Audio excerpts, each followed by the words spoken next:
Ladies and gentlemen, good day and welcome to Dhanuka Agritech Limited Q2 and H1 FY26 earnings conference call, hosted by Antique Stock Broking Limited.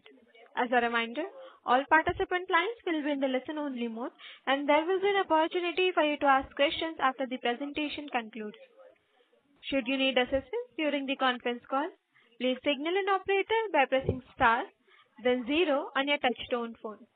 Please note that this conference is being recorded. I now hand the conference over to Mr. Manish Mahavar from Antique Stock Broking Limited. Thank you and over to you, sir. Yeah, thank you, moderator. Good afternoon, everyone. I am pleased to host today's earnings call of Dhanuka Agritech.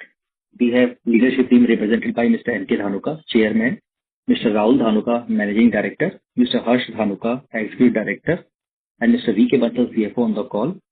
Without any delay, I would like to invite Mr. N.K. Dhanuka to start with opening comments, post which we will open the floor for Q&A. Thank you and over to you, Dhanuka ji. Thank you, Manish ji. Good afternoon, ladies and gentlemen. I am M.K. Dhanuka, Chairman of Dhanuka Agritech Limited, and I welcome you all to the Q2 FY26 earnings call. I have with me Mr. Rahul Dhanuka, Managing Director, Mr. Harsh Dhanuka, Executive Director, and Mr. V.K. Bansal, CFO of the company. On behalf of whole Dhanuka family, I would like to convey season's greetings to you, and I trust Diwali was a time of joy, family bonding for all of you. As you are aware, Dhanuka Agritech is a leading Indian agrochemical company. Dhanuka is working with the vision of transforming India through agriculture. We have a pan-India presence in all major states to reach out to more than 10 million farmers with our products and services. Dhanuka's key focus has been on introduction of novel chemistries and extensive product development, distinguishing us from the rest of the industry. With 4 manufacturing units and 41 warehouses across India, we cater to around 6,500 distributors and 80,000 retailers.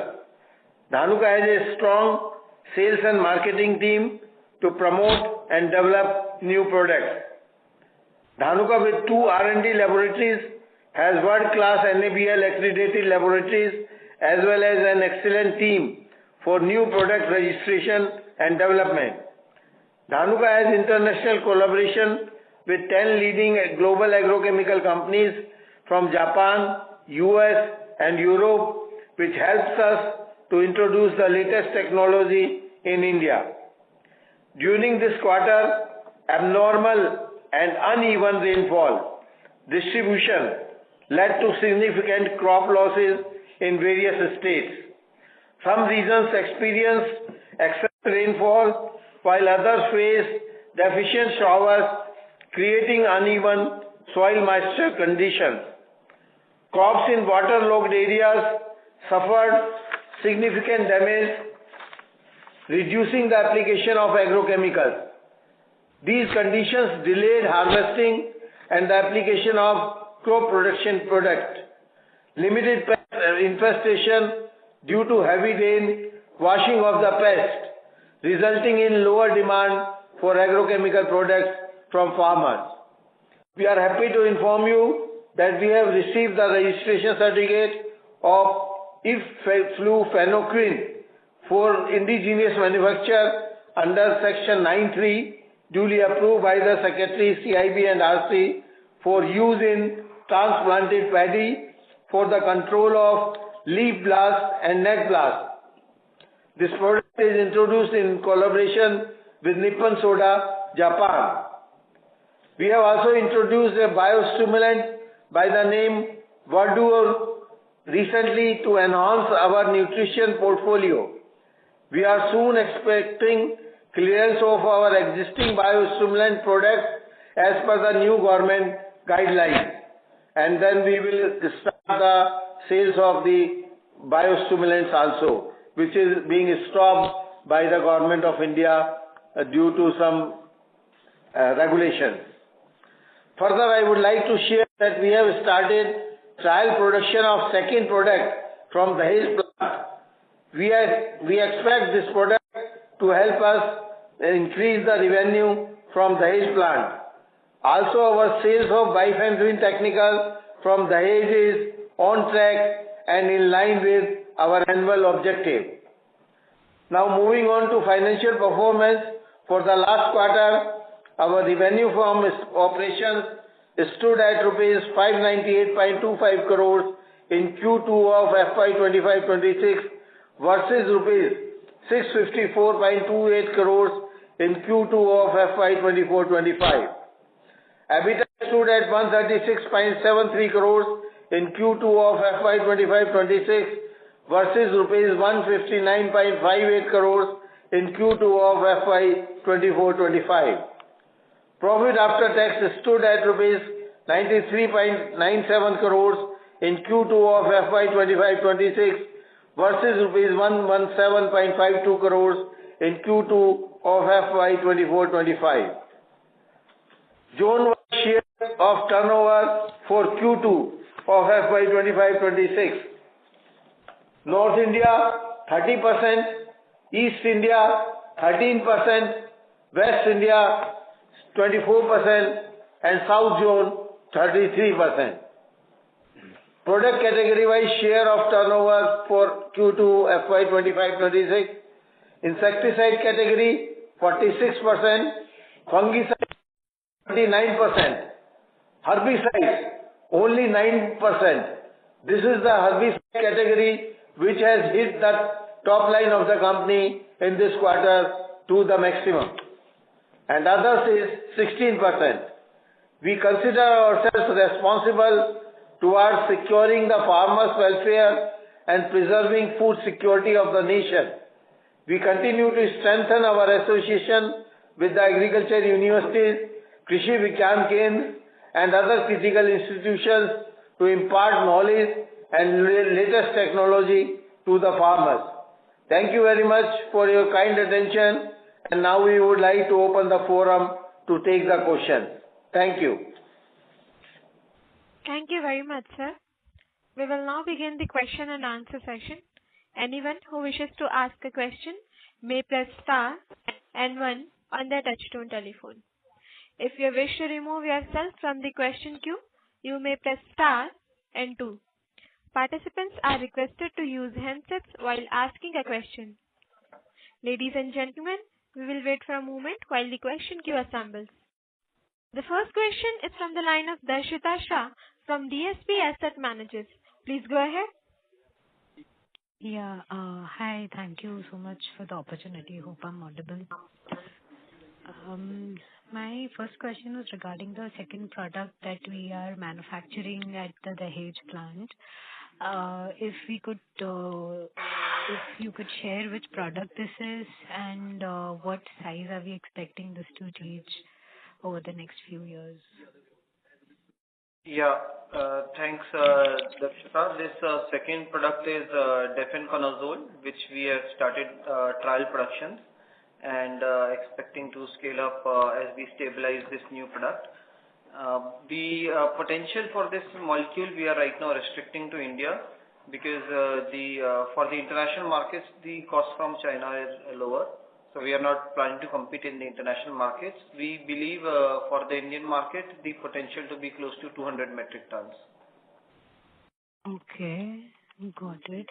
And for both bifenthrin and difenoconazole, the margins will be around, once the scale up is done, what kind of margins do you expect? Similar margins that we are having right now. For both bifenthrin and difenoconazole, similar margins will be there. Got it. And my second question was regarding the herbicide segment being hit the most, as Dhanuka ji mentioned. Was it specific to one product where we had excess inventory, or was it the entire segment altogether? We faced this challenge of herbicide almost across the board for all our specialty herbicides in soybean, groundnut, cotton mostly. So there was this challenge. However, paddy herbicides and total weed killers, they did really well, in spite of the challenge, but specialty herbicides in major crops took a beating. Got it. And was this more to do with the crop acreages being down or rainfall related issues there?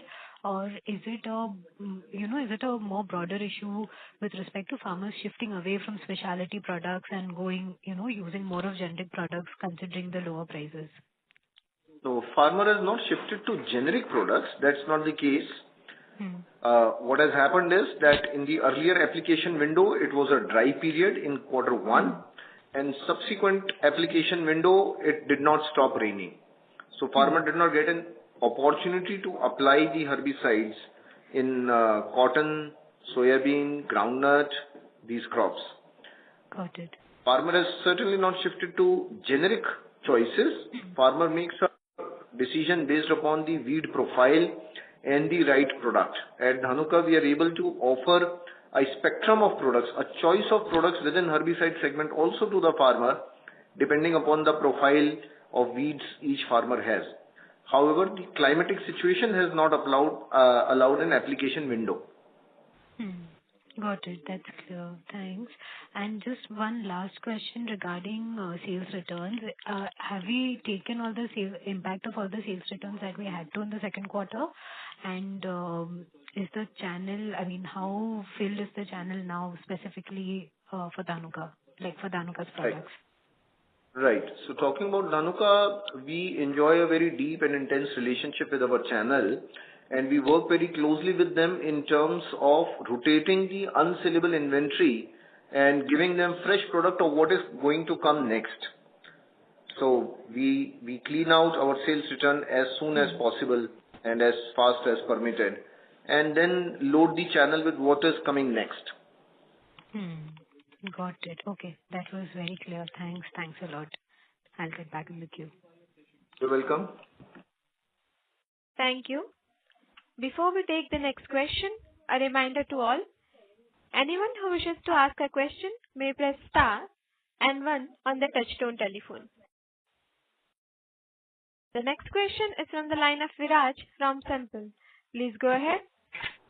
Yeah, hi. Thanks for the opportunity. Just a couple of questions. First is, can you give the breakup of domestic B2C sales and sales from B2B business, Dahej and industrial in the quarter, both in those sales and EBITDA? You see, the Dahej sale is not very significant. It is around 22 crore of the Dahej in terms of the Dahej sale. And in terms of EBITDA, there is a nominal EBITDA loss around 46 lakhs of the Dahej in this quarter. Sorry, how much? 46 lakhs. Okay, got it. So, sir, we also, I think last quarter we talked about us consolidating their sales. So one, there would be a royalty income, which is typically we report as a part of revenue. And second, we would also be consolidating the business, the P&L, in different phases during the year. So for the quarter gone by, was there any consolidation played out in the numbers for two Bayer products? And similarly, if you can give the royalty income figures. Yeah, Q2 royalty income was not significant, is around 4.5 crore. And in terms of the consolidation of the revenue, so in terms of export, nothing has happened so far now in Q2. But yes, for the indigenous business Merodio, it is happened from the Q1. It is happening from the Q1. Okay. So of the, say, roughly 200 crore sales for both the products of Bayer, how much will be the India business? India, you are expecting around 30 crore. Okay, got it. Now, see, so if I adjust the B2B sales of 22 crores and even adjust for the royalty income, I think we've seen a degrowth of roughly around 12% in the domestic B2C piece. So just trying to understand, one, was it largely the impact of herbicide portfolio in this, or something on the ban on the bio products, the plant growth nutrients, Between the two, which was a larger factor in terms of the hit on the sales? The larger part of herbicide, but yes, there is an impact of the biostimulant as well. How much would that be, sir? Biostimulant portion, we can say in the quarter two is around 2.5% to 3%. Of the sales. So roughly around, say, 20 crores or hit on PS. Hit on sales. More than 20. Okay. And this, should we expect a normalized sales starting Q3, or, it will take some time for us to normalize? No. The impact of biostimulant will be in Q3 and Q4 as well, but bigger impact was in Q2. Okay. Got it. Now, just last question I had, and I'm just trying to understand, see, bio products typically carry a higher margin structure, and similarly has been the case with herbicide. But if you look at our own contribution margins, gross margins in this quarter, it has largely been flat for us, right? Yes. I'm just trying to understand, because even the new product contribution has also been kind of flattish, Q on Q, and both year on year. So I'm just trying to understand, what is driving this better margin? So you see, herbicide, we have a big range of molecules. There are certain molecules we are having average margin, some is good and some is low. So in the case of herbicide, many molecules which are having less margin, their sale is badly impacted this time. Okay. Got it. Just one last question, please. Yeah. Sorry to interrupt, Viraj. Can I come back in? Follow-up question? Sure. Yeah. Thank you.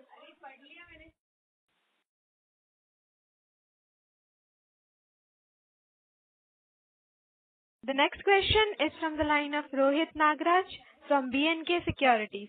Please go ahead. Thank you for the opportunity. So first question, again, on the Bayer set of products. So earlier we had indicated that this year royalty income could be in the range of 15 crores and overall sales would be in the range of 100 crores. So where are we now after 1H, and do we stick to the same guidance, or we'll have to revise it based on the first half performance? Thank you. Yeah. Thank you, Mr. Rohit. The revenue other than the India market has not started coming in as yet, as we are taking some longer time to establish the distributors and the registration transfers in various countries. So we will continue to get the royalty because Bayer is continuing the business operations on behalf of Dhanuka. So the royalty figures will get revised upwards. Already we have received till H1 13.5 crores royalty, and for the rest of the year there will be more, and the revenue will have to be revised downwards. So are we expecting any revenue this year, or probably a large part of it will be recognized only in next year? Large part will be realized in the next year. In this year, we are expecting very few countries to be transferred. Perfect. That helps. Second question, in terms of the EBITDA margins, given that earlier also we had indicated that there will be some slippage during this year because last year was extraordinary. So do we stick to that guidance, and hopefully this year again, the same guidance remains of 100 basis decline, or probably there will be more pronounced decline based on the first half performance? Yeah, in terms of EBITDA, you see, earlier we were giving the basically 100 basis decline in the GP margin. Now we are revising. So now we are seeing our gross margin will remain same as per the actuals of 24-25. So now we are expecting the impact on EBITDA margin approx 100 basis points. Sure. That is helpful. And last question, in terms of the hedge scalability. So we were expecting that FY26 we will be able to break even, and you also alluded second quarter there was marginal loss. So are we on track to achieve the revenue number as well as the break even, or slightly better profitability? Thank you. Revenue we are on track for this year, but EBITDA profitability, we last call we mentioned FY27, so we are trying for FY27. Right now it is challenging looking at the current environment, but we are still trying for FY27 EBITDA positive. Revenue for the FY26, we are on target on our annual projections. Sure. That's helpful. Thanks a lot and all the best. Thank you. Thank you. The next question is from the line of Archit Joshi from Nuvama Wealth. Please go ahead. Hi, good evening, gentlemen, and thanks for the opportunity. So first question, I think in the PPT we have mentioned that you're expecting a flattish revenue performance in FY26. And given that first half has also been flattish, but the expectation for second half, given that the moisture content will be quite good, coupled with very good levels of water availability, should this be a more conservative way to look at the second half? So second half would be relatively better, of course, because of good moisture in the soil, good water in the reservoirs, and the commitment to grow the agriculture sector by the government also. Yet, October has not done well as a carry forward of Kharif and as opening of Rabi.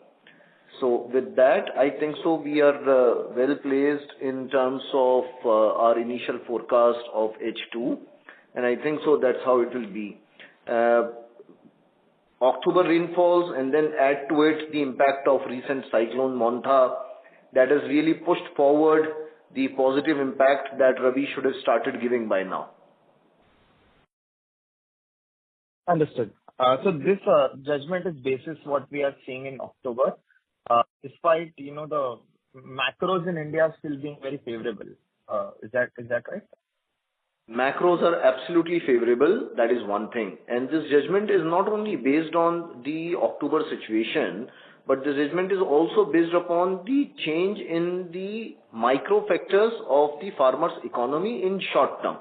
So, for example, Maharashtra soybean is still playing below MSP, and due to heavy rainfall, there has been crop damages in Andhra, Telangana, some parts of Maharashtra, a large patch of Punjab. All this is going to impact, in a way, giving Rabi a slow start or a delayed start, which could also probably impact farmers' investment sentiment in short term. Sure, sir. Got it. Sir, I have one more question on our longer-term strategy, maybe, given that we have hopefully two products that we'll be manufacturing. I think, always wanted to have some sort of partnership or an arrangement where we could utilize these assets in the age in the form of contract manufacturing or something of that sort. But I think over the last 3 years, I don't think any company in India, at least from a CDMO perspective, has been able to generate a decent ROE or has been able to grow that well. Does our strategy still hold intact that we will keep scouting for such products or try to deepen our relationship with the Japanese guys that we have been working with for over decades?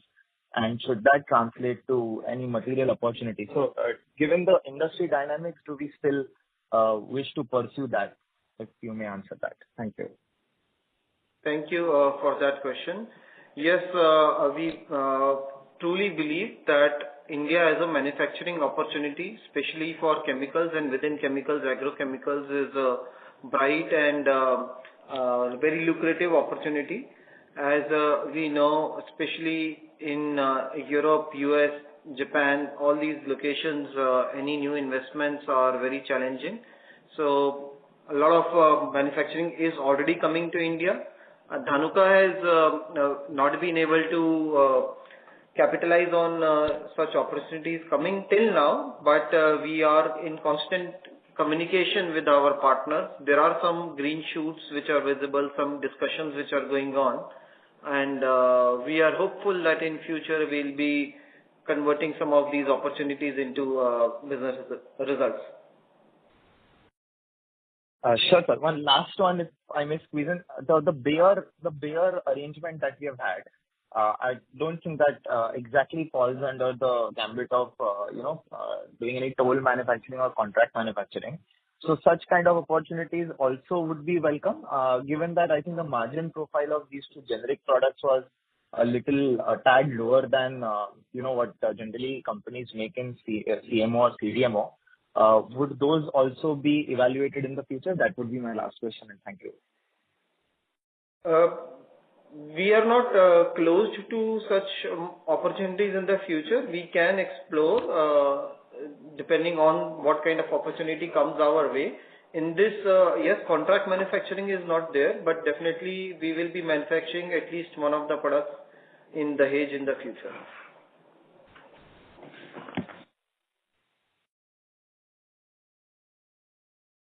Sure, thank you. That's it from me. All the best. Thank you. Ladies and gentlemen, in order to ensure that the management will be able to address questions from all the participants in the conference, kindly limit your questions to 2 per participant. Should you have a follow-up question, please rejoin the queue. The next question is from the line of Prashant Biyani from Elara Securities. Please go ahead. Yeah, thank you for the opportunity. Sir, with a recent round of cyclone on the eastern coast, have we heard of any crop damages which can lead to kind of seed shortages that we saw around 2 years back? So crop damages are certainly there in terms of not only on the eastern side, earlier in Punjab also. Yet, am I audible? Yes. I am. Right. So we have seen now the seed is grown, of course, on the eastern side of Andhra and Telangana.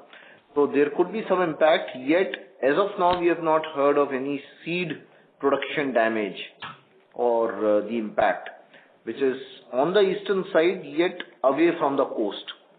So more about it probably later. And sir, start of Rabi has probably been soft all across, or any specific pockets you were referring to earlier? See, it has rained excessively in Punjab, in Haryana, in Rajasthan, where Rabi would have started early, as compared to rest of the country, it starts with north. So yeah, it has been as of now soft and slow in terms of Rabi starting and Rabi linked investments starting.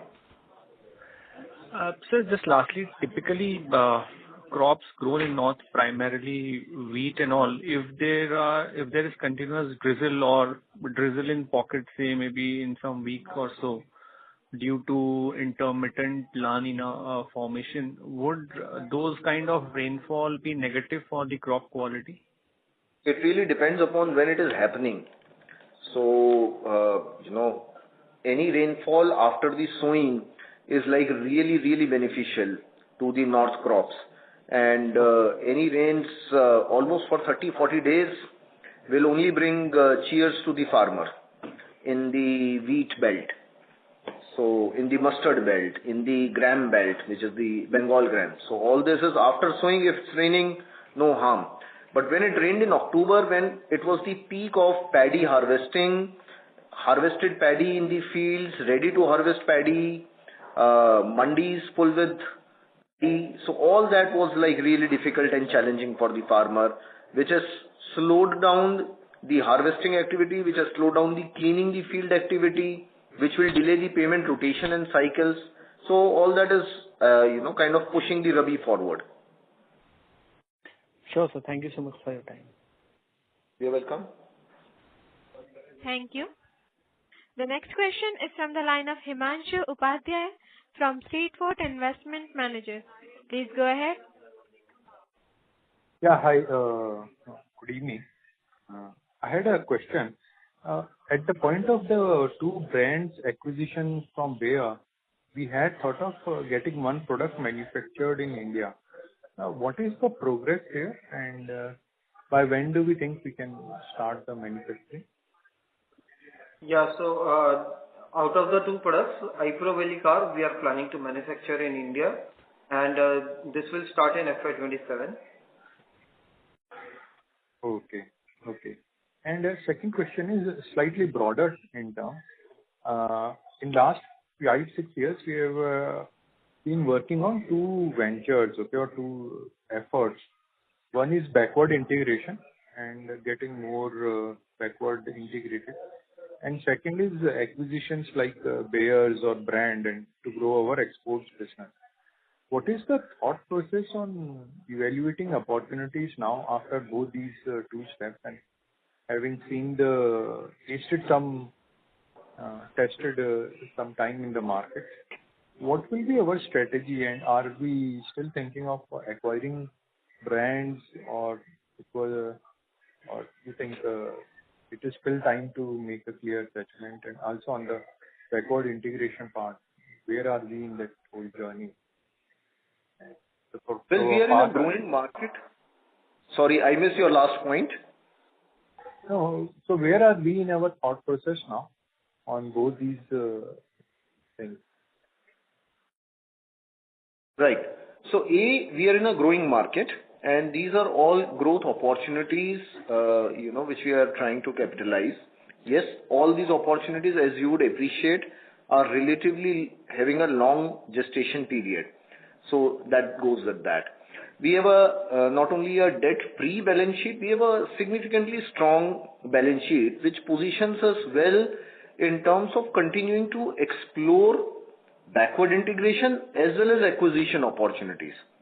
So while we are not going crazy with that, we are also not averse to a good deal on the horizon. And are we getting such deals more, or what is the thought process? How is it? So these are two different questions. Yeah, two different questions. Are we getting such deals? Well, may I ask you to refer some good ones to me? And the thought process is, if we get a good one, we are open to explore. Okay. Yeah, thank you then. You're welcome. Thank you. Ladies and gentlemen, anyone who wishes to ask a question may press star and 1 on their touchtone telephone. The next question is from the line of Sanjay K, an individual investor. Please go ahead. Hello, good evening. Am I audible? Yes, you are audible. Good evening. Yeah, this is my question. So, like, I'm not expert in agriculture, but what I'm seeing that there is a lot of impact or changes into the seasons because of the extended monsoon. And Kharif would have probably the sowing should have ended and harvesting should have started. But because of the extended rain, are we seeing that the Kharif is getting extended or it's kind of getting merged into Rabi, and the whole season is getting shifted, shifting, and it will be even Rabi will be shifting a little bit 1 or 2 months down the line, and how that will be impacting Q3 and Q4 for the company? Right. You are a surprise entrant and a welcome one to the call as an individual investor. Really appreciate you being here and asking this question, which certainly doesn't appear like not knowing agriculture. You really do understand agriculture is what I can get from your question. Yet I'll make an attempt to what I know. We would kind of peg end of Kharif region by region as harvesting completes. So we can say that for farmer, Kharif is over when harvesting is over. In many parts, because of October rains, harvesting is delayed. So yes, Kharif is delayed. Second part is Rabi. So we can say Rabi has started when farmer is getting into sowing. So some parts, because harvesting is not yet complete, sowing has not yet started, Kharif is not yet over, and Rabi has not yet started. So yes, that is how this window of October is playing out, especially in North India, in the wheat belt, in the Bengal gram belt, in the mustard belt. That's how it's playing out. In some parts of South India, Maharashtra and south of India also, the recent cyclone has impacted ongoing crop itself, where the maturity and the harvesting would have come sometime in November. So there the impact assessment will come in over next few days for us to understand how much is the negative impact and what is the positive impact of these rains. As of now, October business has not happened, and hopefully it has moved to November. Sure. So does that mean that usually whatever business happens in November and December, because of this delayed thing, the business will be better because the harvesting will be happening delayed and something delayed in November and December. It is possible. Yes. I mean, is it possible that Yes. the business will be better? It is possible. Yes, it is possible that November, December is unusually better. Okay. All right. Thank you very much, and wishing you all the best. Thank you. Thank you. The next question is from the line of Siddharth Kadekar from Equirus. Please go ahead. Hi, sir. So first question is on acquisitions. Are we evaluating FMC's India business by any chance? And could you throw some light with FMC's exiting the India business? What kind of opportunities does it open up for players like us? Siddharth, you will not really want me to answer either in yes or no for the previous question, so I'll skip that. And I'll jump to the next one, which is the opportunity created by FMC's exit. So I'll first dwell upon why the exit could be happening and why entry or the exits happen. So the entry happens because India is a growing market. It offers still about 7 to 8% growth opportunity in agri-input industry, which keeps Dhanuka and everyone else probably excited. At Dhanuka, we have kind of registered almost a 7% CAGR over last 5 years, and we continue to bring in really new and powerful products in herbicide, fungicide, insecticide segments. And now we are bringing some good products for biostimulants also, which is driving the growth opportunity of the Indian agriculture.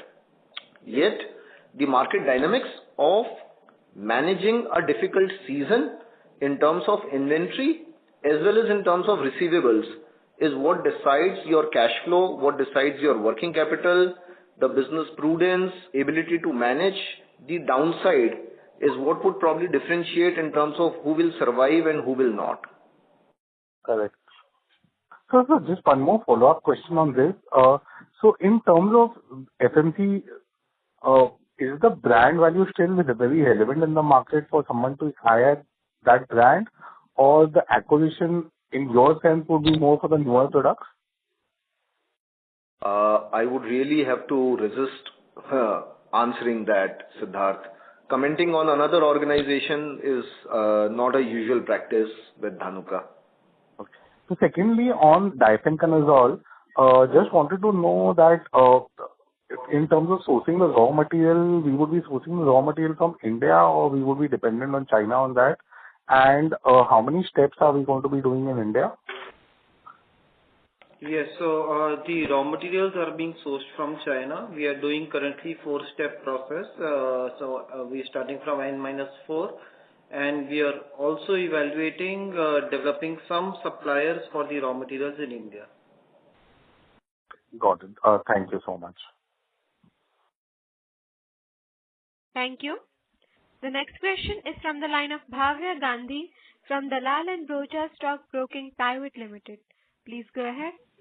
Yeah, hi. Thanks for the opportunity. Sir, if you can just highlight I just missed out on the impact of biostimulant. If you can throw some light on what is the regulation, why are the biostimulants being banned or being requiring permissions for further sale and all that. And is there any substitute available to the farmers? If you can throw some light on the entire scenario of biostimulants, that will be great. So the financial impact we shared already of the biostimulant in Q2 is slightly more than 20 crores. Okay. Yeah. And could you repeat the second part of the question? And so what is the exact scenario of biostimulants? What is happening in the agrochemical ecosystem that biostimulants are not being allowed to sold, or what is the future of biostimulants? If you can throw some light on that. Right. No, it's not that biostimulants are not being allowed to sold. Biostimulants got out of a regulatory ambit before this happened. Almost 2 years back, Government of India tried to bring in a regulatory framework in terms of how to drive quality control, production and distribution of biostimulants. I think so this regulatory framework is relevant, yet it has been implemented A, suddenly, and B, without adequate consultation with the industry and other stakeholders. Still, moving forward, Government of India over last few months has opened up various biostimulants, more than 146 if I'm not wrong, with their quality control testing methodologies, and also sharing the list of laboratories where this biostimulants can now be tested for their quality. And the farmer cannot be taken for a ride by fly-by-night operators and unscrupulous elements. At Dhanuka, we also have applied for approval of our proprietary biostimulants with the regulator, and we are awaiting its clearances. The regulator, of course, has a long queue of few thousands. We are somewhere there in the queue, and we'll be launching our biostimulants as soon as we are getting those clearances. Having a regulatory framework is always good for organized and structured and ethical players like Dhanuka. Got it, sir. So can we assume like it will be like a 3-4 quarter phenomena, and post that you'll be able to resume? And as you said, organized players will stand to benefit in the longer run. Is that the right understanding? Absolutely, organized players stand to really gain and benefit in immediate terms, I would say. Okay. And how soon can we expect the sales to start picking up? Sorry. I would assume, if not last quarter, first quarter next year for sure. Got it. I'll get back in the queue, sir. Yes, sir. Thank you. Thank you. The next question is from the line of Riju from Antique Stock Broking. Please go ahead. Yeah. Hi, sir. Few bookkeeping questions in terms of the Bayer products revenue in India market for the H1, if you could indicate that number. Yeah, you see, Bayer molecules is around 25 CR in the first half of this financial year. Okay. And sir, earlier we had stated that 100 crores kind of a revenue from the Bayer products in our book in FY26. So is this number we are going to claim that number, because most of the geographies are not, we have not got the registration. So how we should look at the total revenue number for these two products for the entire year? You see, in the entire year, yes, you are right. We were expecting around 100 crore business which should come in the Dhanuka's books. But because of a little delay in the registration process, so export sale is not coming significantly in this financial year. So the number would be in the range of around 40 CR in this financial year probably. 40 CR including the India revenue that we have definitely 25 CR. Correct? Yes. And sir, in terms of the Rabi season that you have indicated the strong growth we are expecting for the Rabi season, but if I do the math in terms of 40 CR revenue from the Bayer product, I think we are expecting H2 run rate of only 1%. So if you could explain this, like the lower growth assumption for the H2 in our domestic business. 40 is for the whole year. For the Bayer products, what Bansalji mentioned, 40 crore revenue is for the whole year, not for H2. Correct, sir. 40 whole year. Already done in H1, so H2 is only 15 crores from Bayer products. Yes. Okay, and sir, if I calculate this thing, so I think our H2 run rate for the domestic business, excluding H1 and including Dahej business, revenue should come roughly around 890, maybe 900 crores. If I look at your guidance of maintaining the 25 revenue numbers or the flat growth for the 25, so our H2 revenue should be around 900 crores, and it is somehow flattish compared to the last year H2 number. So in spite of a strong Rabi season perspective, and we are expecting a bit of slower growth in the H2. So if you could explain that thing. You see, when we are saying our annual number would be flattest, so you are seeing in the H1 there is a negative of around 21 crore, right? So Got it. if we recover that, so there we are expecting around 2 to 3% growth in the H2. Is broadly impacted. You see, October was not absolutely good in the in this second half of this financial year, because of which the second half growth is impacted significantly. So we are expecting ki bare minimum should be 2 to 3% growth in the H2, so that our annual number will be almost flattish. Understood, sir. Understood. And another impact of the biostimulant as well in the H2 as well. Got it. So biostimulus and the overall dull period for the month of October, so that might impact our services and growth. Right. Yeah. Yeah. And sir, so sir, in terms of royalty, so earlier we have guided royalty only for the H1. I think for the H2 our royalty income will show. So how much we can look for the number for royalty income in H2? You see, last year also royalty income was there in H2. So this year it is really difficult to calculate, but we are expecting slightly better than the last year, not significant better. Understood. And sir, in the 2Q, we have received royalty a bit lower number compared to the 1Q. Is it because of the slower growth in the LATAM market, or is it a link of the royalty to the LATAM market growth or the global market growth? See, that calculation is usually a little complex. The royalty depends on the price we are realizing. So at times the realization price is impacted, the royalty is impacted. So in Q2, yes, the some is part of business volume and some part of the realization. So the entire number will be reconciled at the end of the year. Understood, sir. Thank you. Thanks for clarifying all this. Yeah. Thank you. The next question is from the line of Bharat Gupta from Fair Value Capital. Please go ahead. Hi, good evening, sir. Just a bookkeeping question. So can you quantify with respect to what has been the sales return during the quarter? Can you repeat the question? What has been the sales return for the quarter? Sales returns for the quarter. Sales return has increased in the quarter significantly as compared to the previous year because of the continuous rains. Now, whatever we have sold basically particularly in the segment of herbicide.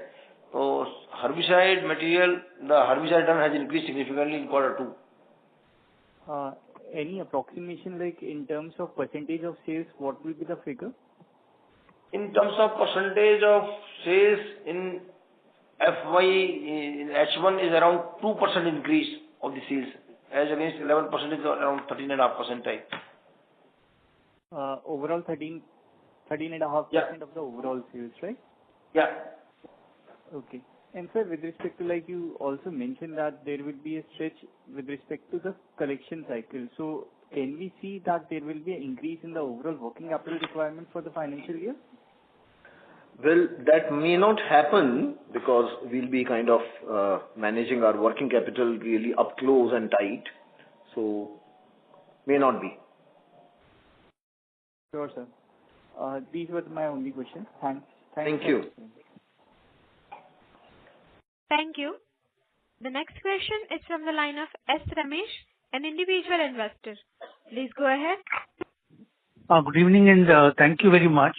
So if you look at the buyer impact, when do you think we can reach the normalized revenue run rate? Sometime in the first quarter, second quarter next year? And in terms of the cost, would you then expect the operating leverage to increase the EBITDA from the buyer molecules next year? So two parts of the question. First part, next year we are definitely expecting the revenue to start coming in Dhanuka books for most of the countries. And with respect to the operating cost, once we shift the production to India, definitely there will be some operating leverage. It is difficult to quantify how much at this stage. Okay. So if you look at your margin profile, and of course there is some negative impact because of the herbicide return.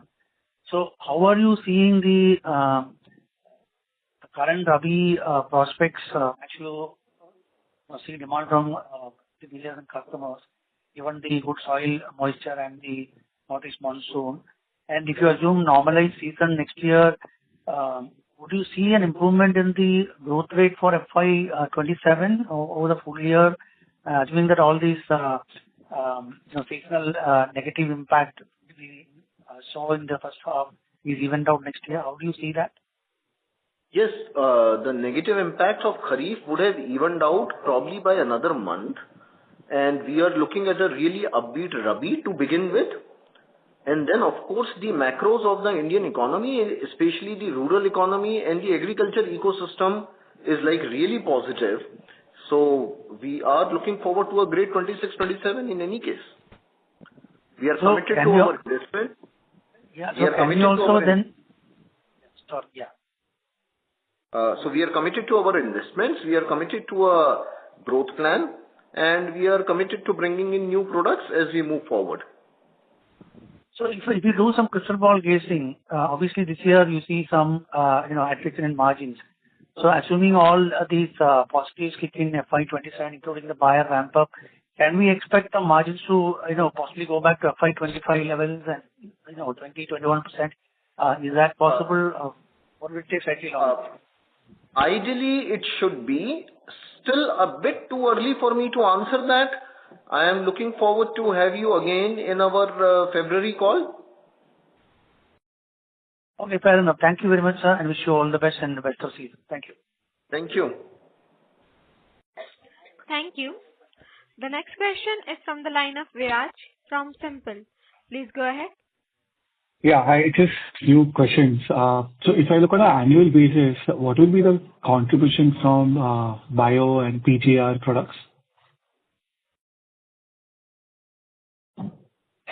Biostimulant, which are, you see, banned as of now, their impact in the annual basis would be around 2.5% of the top line. Yeah, roughly, both bio and PGR plant. Roughly, the impact would be, negative impact would be around 2.5%. No, I'm just asking about the total contribution from this category for it. Around 8 to 10%. 8 to 10%. Got it. Second question is, if I look at the current quarter OPEX cost, right, it's largely been sticky despite the drop in sales especially in the B2C. So just trying to understand what is the reason behind that. And, in the presentation also, we talked about quite a good success in terms of the scale up for digital communication and good coverage there in terms of viewership and, mindshare. But what kind of investments we're making in the digital space if I have to look on an annual basis? So we are investing, we have kind of diverted some non-digital investments into now digital field. So we are ramping up our Instagram, Facebook, and WhatsApp communications. We are also present and visible on YouTube. We are doing YouTube launch, live Facebook launches for our customers, and we are able to, kind of rope in diverse audience for such launches. What we could not mention and is a separate communication as well is farmers are joining our Zoom meetings for farmer training programs. We are inviting scientists from KVKs and university to conduct farmer training program on the platform that we specially create for them. So all this is really working out, making it easier for us to reach out to the next generation and the younger farmer who's looking for education and knowledge on this platform. And we are going to continue to do that and ramp it up further. We have, as of now, not kind of bifurcated the absolute investment amount here, yet we'll be doing that. You can probably consider it a small single digit, few crores.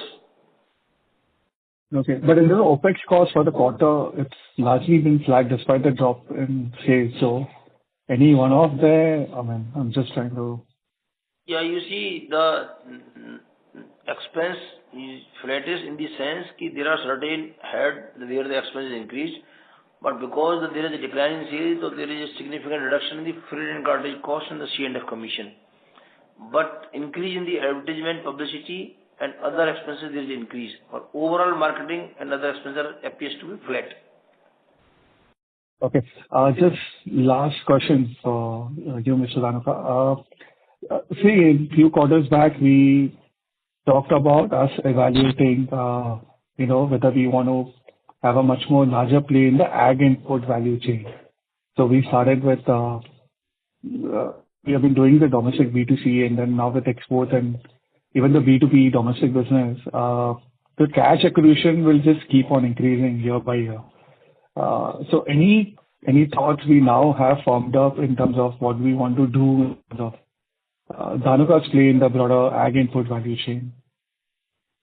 So we have, kind of done a backward integration with our Dahej plant where we started manufacturing second active ingredient also.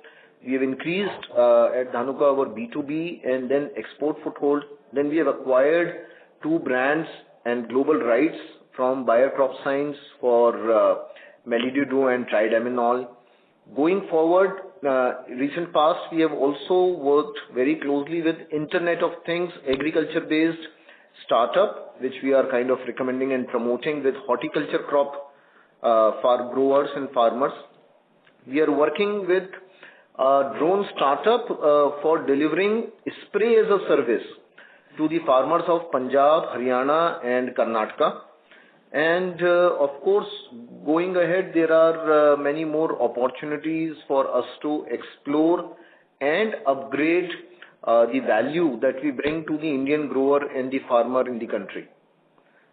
So hopefully things are looking up to a positive and a better situation with really strong macros out there and a strong balance sheet to support. My question was largely, so if you see the platform we have created, right, we have a very strong distribution platform, a very good capability in terms of the demand generation, good connect with farmers. Sorry to interrupt. If you have a follow-up question, please rejoin. Yeah, just one. This is the question I've been saying. I think it's not been properly portrayed, so I'm just kind of trying to rephrase it.